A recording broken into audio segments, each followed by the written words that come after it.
A normalización lingüística é tamén unha cuestión persoal.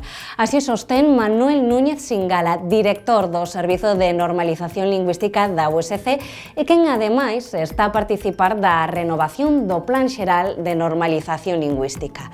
En concreto, lidera nestes momentos a Comisión de Recursos Lingüísticos. Trátase dun área de traballo transversal e que tocará a todas as comisións que forman parte deste proceso. Neste marco, queremos saber que opina do feito de que varias entidades se descolgasen públicamente da renovación do PXNL. Aproveitamos tamén para falar da situación do galego no ensino universitario.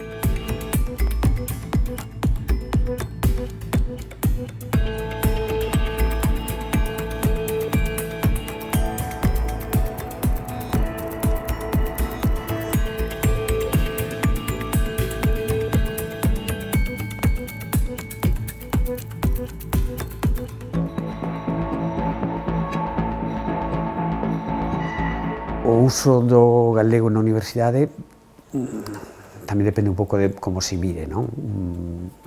Unha cousa é o uso do galego na docencia, que é algo ao que lle damos moita importancia, porque ao final a lingua do docente condiciona en moi gran medida a lingua que empreguen os estudantes. É verdade que cada quen ten dereito a usar a lingua da súa preferencia, galego ou castelán, tanto o profesor como o estudante, pero se o profesor das clases en galego, a maior parte dos exames, dos traballos, das intervencións en clases son en galego, se o fai en castelán, iso é en castelán. Por iso é algo que ten moito peso e o que lle damos moita importancia, pero hai outros aspectos. Hai pois, o funcionamento xeral da universidade, o funcionamento administrativo, e nese sentido pois, a Universidade de Santiago de Compostela desde os anos 80, por exemplo, pois, é unha universidade que presenta nese sentido unha galeguización total.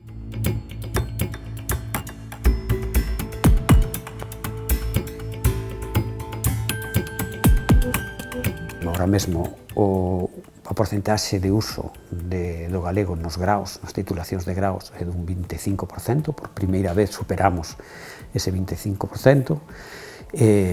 A tendencia é de unha suba moi moderada, pero máis ou menos continuada, e no que son os mestrados universitarios, os másters, pois o uso galego é superior, é un 33%. Bueno, e debido en gran medida a que nos ensinos de grado hai moitas horas de docencia clínica na Facultade de Medicina que distorsionan un pouco o que son os resultados xerais, non?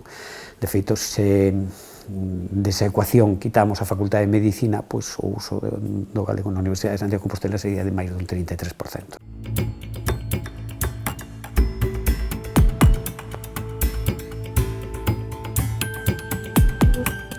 Nos traballamos basicamente como en catro ámbitos, en catro áreas. Por un lado está a área de asesoramento lingüístico. Nos ofrecemos corrección e traducción de documentos. Moi pouco, quero decir, documentos non se traducen, en principio o que se fixo foi formar o persoal para que sexa autónomo en galego. Outras áreas é a área de formación, que tamén é como unha especie de segundo paso. Ti empezas a traballar, corrixes documentos, traduces documentos, pero dis, bueno, a ver, hai que formar a xente para que o faga de maneira autónoma, non? Entón, nos ofrecemos cursos de formación moi variados. E a terceira parte é tamén un pouco unha evolución lóxica, non? Bueno, pues hai que convencer a xente de que fale galego e entón hai unha área de, chamamos de dinamización lingüística, que o que se encarga un pouco é de facer campañas, actividades de promoción do uso da lingua galega. E, por último, hai unha área máis que é a área de terminoloxía.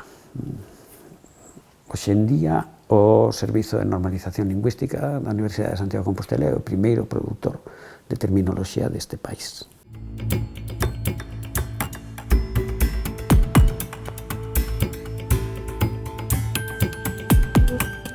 Ahora mesmo estamos nunha fase de facer entrevistas a determinadas persoas e de enviar cuestionarios a outras persoas que nos parece que son relevantes e que poden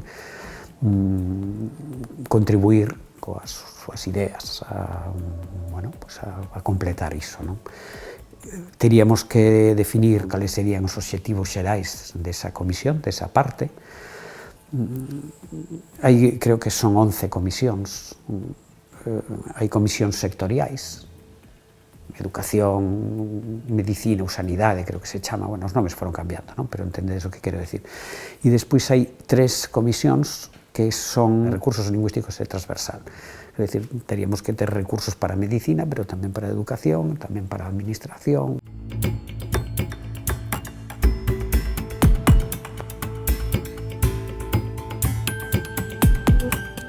Temos que facer o noso traballo, pero tamén tendo un pouco en conta que o que fan os demais. De feito, nas entrevistas, ás veces nós estamos cando fan entrevistas outros de outras comisións.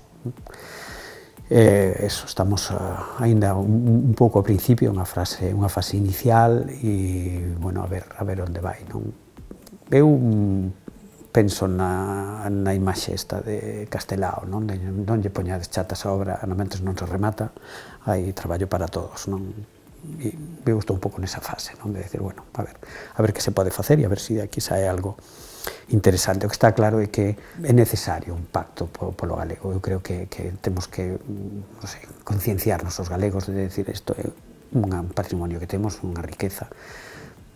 Temos que tirar por el, porque senón pode desaparecer.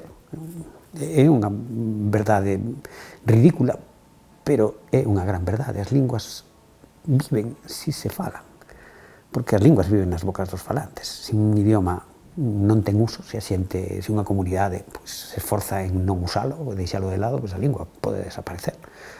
É verdade tamén que estamos moito máis a tempo do que normalmente pensamos ou nos fan pensar, pero iso require un compromiso. Eu teño moi claro, desde hai moitos anos, que a normalización lingüística é, ao fin e ao cabo, unha cuestión persoal.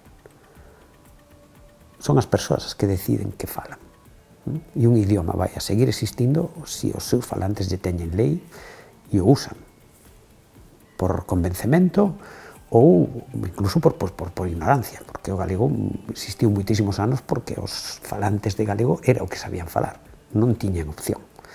Agora sí temos opción, porque agora mesmo non hai, penso que ninguén en Galicia que non saiba falar outra cousa aparte de galego, sabe falar castelán e ás veces algunhas outras cousas. O galego fálase por decisión.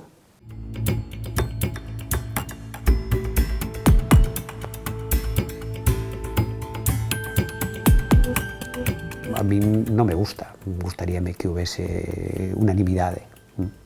Podo entender a postura da Mesa ou da SPG ou así, pero sinto que sexa esa.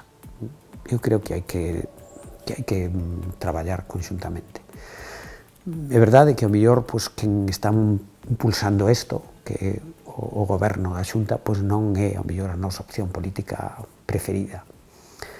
Pero a lingua non ten que ter políticas, non ten que ter cores, hai que tirar para adiante porque é moi necesario.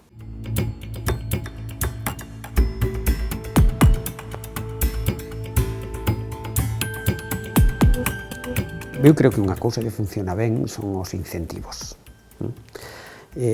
Na Universidade de Santiago de Compostela hai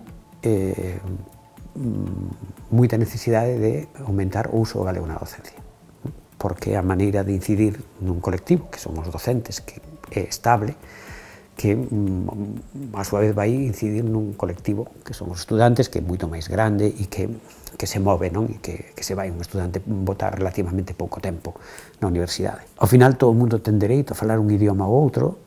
Falábamos antes de que, ao final, a normalización lingüística é unha opción persoal. Bueno, pois hai que facilitar que esa opción sexa cara ao galego.